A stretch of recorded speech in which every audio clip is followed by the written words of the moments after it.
નમસ્કાર. વિચારો કે કોઈના દરવાજે એક સવારે પોલીસ આવે અને એવા ગુનાનો આરોપ લગાવે જે એમણે કર્યો જ નથી. આ કોઈ ફિલ્મી કહાની નથી. ભારતમાં દર વર્ષે હજારો લોકો આવા ખોટા કેસનો શિકાર બને છે. તો આજે આપણે એ જ સમજવાના છીએ કે જો કોઈની સામે ખોટી એફઆઈઆર દાખલ થાય તો કાયદાકીય રીતે પોતાનો બચાવ કેવી રીતે કરી શકાય. કાયદાના નિષ્ણાતોનું એક બહુ જ જાણીતું વાક્ય છે કે પ્રક્રિયા પોતે જ એક સજા છે. અને સાચું કહું તો જે વ્યક્તિ ખોટા કેસમાં ફસાઈ જાય છે એના માટે તો આ વાત એકદમ 100% સાચી છે. વિચારો, કોર્ટના ધક્કા, વકીલની ફી, સમાજમાં બદનામીનો ડર, આ બધું માણસને અંદરથી તોડી નાખે છે. ભલે છેલ્લે કેસ જીતી જવાય, પણ એ સમય દરમિયાન જે માનસિક ત્રાસ ભોગવવો પડે છે એની ભરપાઈ ક્યારેય નથી થતી. તો ચાલો આપણે આ વાતને જરા ઊંડાણથી સમજીએ. આ કાયદાકીય લડાઈની જે આખી સફર છે એ આટલી પીડાદાયક કેમ છે? કેમ એવું કહેવાય છે કે પ્રક્રિયા જ સજા બની જાય છે? સૌથી પહેલાં તો એ સમજીએ કે આ ખોટી એફઆઈઆર છે શું. જુઓ, એકદમ સરળ ભાષામાં કહીએ તો જ્યારે કોઈ વ્યક્તિ માત્ર બદલો લેવા માટે, કોઈને હેરાન કરવા માટે કે પછી કોઈ અંગત દુશ્મની કાઢવા માટે પોલીસમાં જઈને ખોટી બનાવટી ફરિયાદ નોંધાવે, બસ એને જ ખોટી એફઆઈઆર કહેવાય. અને હા, એ વાત પણ યાદ રાખવા જેવી છે કે આવું કરવું એ પોતે પણ કાયદાની નજરમાં એક મોટો ગુનો છે. હવે જુઓ, અહીં બે રસ્તાઓ સામે આવે છે.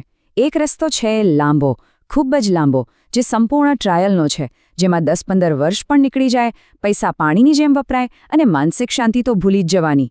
અને બીજો રસ્તો છે સ્માર્ટ રસ્તો, એફઆઈઆરને રદ કરાવવાનો. આ રસ્તો કાર્યવાહીને શરૂઆતમાં જ અટકાવી દે છે. એનાથી શું થાય? સમય બચે, પૈસા બચે અને સૌથી અગત્યનું, પ્રતિષ્ઠા અને માનસિક શાંતિ બંને સચવાય છે. તો સવાલ એ છે કે જો કોઈ આવી પરિસ્થિતિમાં ફસાઈ જાય તો ગભરાવાને બદલે સૌથી પહેલાં શું કરવું જોઈએ? ચાલો વાત કરીએ પ્રથમ અને સૌથી મજબૂત સંરક્ષણ કવચની. સૌથી પહેલું અને સૌથી અગત્યનું કામ છે શાંત રહેવું. ગભરાઈને કોઈ પણ પગલું ભર્યા વગર તરત જ કોઈ સારા વકીલની સલાહ લેવી. વકીલ એ જોશે કે આરોપ કેટલો ગંભીર છે. જો ગુનો એવો હોય જેમાં 7 વર્ષથી ઓછી સજા હોય તો પોલીસ તરત ધરપકડ નથી કરી શકતી. અને જો ગુનો ગંભીર એટલે કે બિનજામીનપાત્ર હોય તો પણ ગભરાવાની જરૂર નથી. કાયદામાં એના માટે પણ રસ્તા છે. અને બસ અહીં જ કામ આવે છે આગોતરા જામીન, જેને અંગ્રેજીમાં એન્ટિસિપેટરી બેલ કહે છે. આ એક પ્રકારનું રક્ષણાત્મક કવચ છે. જો એવો ડર હોય કે પોલીસ ખોટા કેસમાં ધરપકડ કરી શકે છે તો એ પહેલાં જ કોર્ટમાં જઈને આગોતરા જામીન માટે અરજી કરી શકાય છે. આ ધરપકડની શક્યતાને ટાળવામાં મદદ કરે છે. આગોતરા જામીનનો મુખ્ય હેતુ એ જ છે કે કોઈ નિર્દોષ વ્યક્તિને ખોટી રીતે જેલના સળિયા પાછળ જવું ન પડે. હા, એ વાત સાચી છે કે કોર્ટ કેટલીક શરતો રાખી શકે છે, જેમ કે પાસપોર્ટ જમા કરાવો કે શહેર છોડીને ન જવું. પણ આ એક એવું શક્તિશાળી કાનૂની હથિયાર છે જે ખોટા આરોપો સામે લડવાની તાકાત અને હિંમત આપે છે. સારું, તો આગોતરા જામીનથી ધરપકડથી તો બચી ગયા, પણ કેસ તો માથે લટકતો જ રહે છે, બરાબર? તો આ આખી સમસ્યાને જડમૂળથી જ ખતમ કરવાનો ઉપાય શું? તો એનો જવાબ છે એફઆઈઆરને જ રદ કરાવી દેવી. અને આ કામ હાઈકોર્ટ કરી શકે છે. આપણા નવા કાયદા બીએનએસએસમાં હાઈકોર્ટને ખાસ કહી શકાય કે અંતર્ગત સત્તા આપવામાં આવી છે. એ સત્તા છે કાયદાની પ્રક્રિયાનો દુરુપયોગ રોકવાની. એટલે કે જો હાઈકોર્ટને એવું લાગે કે કોઈ એફઆઈઆર માત્ર ને માત્ર કોઈને હેરાન કરવાના ઈરાદાથી જ કરવામાં આવી છે તો કોર્ટ એ એફઆઈઆરને રદ કરી શકે છે. તો સવાલ એ છે કે હાઈકોર્ટ કયા આધારે એફઆઈઆર રદ કરે છે? આ માટે સુપ્રીમ કોર્ટના એક બહુ જ પ્રખ્યાત કેસ ભજનલાલ કેસમાં કેટલાક સિદ્ધાંતો આપવામાં આવ્યા છે. જેમ કે જો એફઆઈઆરમાં જે લખ્યું છે એ વાંચીને જ કોઈ ગુનો બનતો ન હોય, અથવા તો જે આરોપ લગાવ્યા છે એ એટલા વાહિયાત હોય કે કોઈ સામાન્ય માણસ પણ એના પર વિશ્વાસ ન કરે, અથવા એવું સાફ દેખાઈ રહ્યું હોય કે આ કેસ તો માત્ર બદલો લેવા માટે જ કરાયો છે, આવા સંજોગોમાં હાઈકોર્ટ એફઆઈઆર રદ કરી શકે છે. અને અહીં એક બહુ જ રસપ્રદ અને મહત્વની વાત છે. એફઆઈઆર રદ કરાવતી વખતે એ સાબિત નથી કરવાનું કે આરોપ ખોટો છે.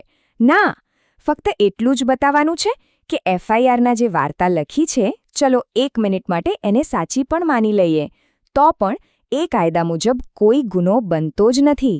આ એક નાનો પણ ખરેખર ગેમ ચેન્જિંગ તફાવત છે. અત્યાર સુધી આપણે બચાવની વાત કરી, પણ હવે સિક્કાની બીજી બાજુ જોઈએ. જેણે આ ખોટો કેસ કર્યો એનું શું? શું એમનેમ છૂટી જશે? બિલકુલ નહીં. ચલો હવે જોઈએ કે કાયદો ખોટા આરોપ લગાવનાર માટે શું પરિણામો લાવે છે, કારણ કે આ જાણવું પણ ખૂબ જરૂરી છે. આપણા નવા ભારતીય ન્યાય સંહિતા એટલે કે BNS મુજબ જો કોઈ વ્યક્તિ જાણી જોઈને કોર્ટની કાર્યવાહીમાં ખોટા પુરાવા આપે તો તેને 7 વર્ષ સુધીની સજા થઈ શકે છે. અને હા, જો આ જ કામ એટલે કે ખોટા પુરાવા આપવાનું કામ કોર્ટ સિવાયની કોઈ બીજી કાયદાકીય કાર્યવાહીમાં કરવામાં આવે તો પણ એના માટે 3 વર્ષ સુધીની સજાની જોગવાઈ છે. અને જ્યારે કોઈ વ્યક્તિ આ ખોટા કેસમાંથી નિર્દોષ છૂટી જાય ત્યારે લડાઈ પૂરી નથી થતી, બલકે હવે સાચી લડાઈ શરૂ કરવાની તક મળે છે. જેમ કે ખોટો કેસ કરનાર વ્યક્તિ પર બદઇરાદાથી કેસ કરવા માટે વળતી ફરિયાદ કરી શકાય છે. પોતાની પ્રતિષ્ઠાને જે નુકસાન થયું એના માટે બદનક્ષીનો દાવો માંડી શકાય છે. અને જે માનસિક ત્રાસ અને આર્થિક નુકસાન થયું એના માટે નાણાકીય વળતર પણ માંગી શકાય છે. તો આ આખી ચર્ચા આપણને એક બહુ મોટા અને ગંભીર સવાલ પર લાવીને ઊભી રાખે છે. ન્યાય ખરેખર એક બેધારી તલવાર જેવો છે, જેનો ઉપયોગ ખૂબ જ સાવધાની અને સમજદારીથી કરવો પડે છે. અને અંતે આ એક સવાલ વિચારવા માટે છે. આપણે એવી કાયદાકીય વ્યવસ્થા કેવી રીતે બનાવી શકીએ જે એક તરફ નિર્દોષ લોકોને ખોટા કેસોથી બચાવે, પણ બીજી તરફ સાચા પીડિતોને ફરિયાદ કરતા ડર ન લાગે? આ બંને વચ્ચેનું સંતુલન, બસ એ જ કદાચ આપણી ન્યાય પ્રણાલી સામેનો સૌથી મોટો પડકાર છે.